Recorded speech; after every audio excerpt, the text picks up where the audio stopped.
The Blemmyes, Latin Blemmyae, were a nomadic Beja tribal kingdom that existed from at least 600 BC to the 3rd century AD in Nubia.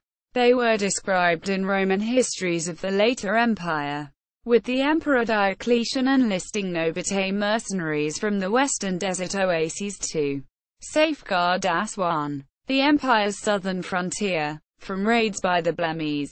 They also became fictionalized as a legendary race of acephalous, headless monsters who had eyes and mouths on their chest.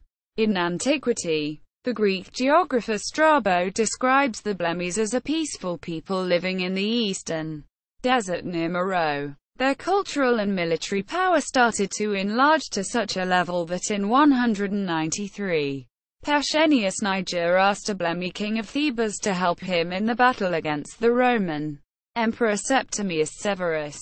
In 250, the Roman Emperor Decius put in much effort to defeat an invading army of Blemmyes.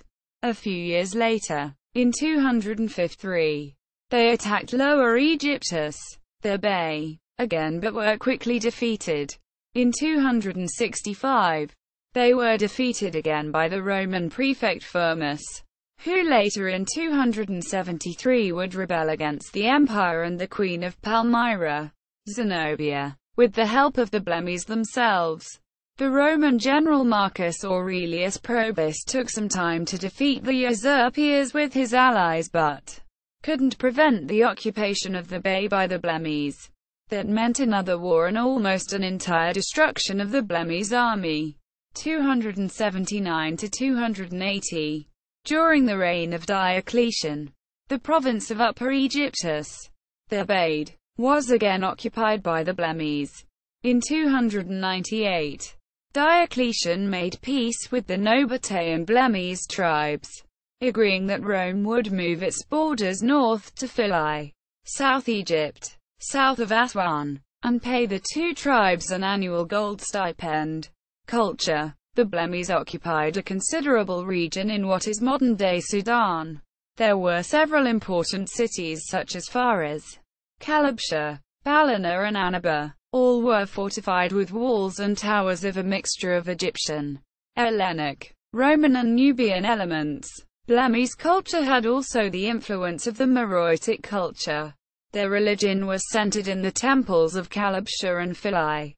The former edifice was a huge local architectural masterpiece, where a solar, lion-like divinity named Mandalis was worshipped. Philae was a place of mass pilgrimage, with temples for Isis, Mandalis, and Anhur. It was where the Roman emperors Augustus and Trajan made many contributions with new temples, plazas and monumental works. In literature, Shakespeare alludes to the myths surrounding Blemmyes as headless beings, and of the cannibals that each other eat, the anthropophagi, and men whose heads do grow beneath their shoulders.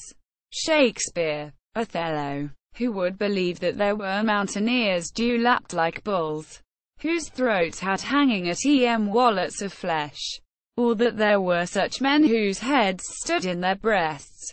Shakespeare, The Tempest. Blemmyes appeared in the 2000 novel The Amazing Voyage of Aswan by Kelly Godel, as cannibalistic tribesmen who guard a lost treasure of King Solomon. They use clubs, spears, and blow darts as weapons. The Blemmyae also appear in Valerio Manfredi's novel The Tower, where they are portrayed as the murderous desert guardians of an ancient and terrible secret. A Blemmyae appears in Bruce Sterling's 2005 short story The Blemmyes Stratagem. The Blemmyae appear in The Monstrumologist, 2009, a young adult horror novel by Rick Yancey. The Blemmyae also appear in Umberto Eco's novel Bordellino as residents of Prester John's kingdom. See also Troglodytae, Nubia. Notes.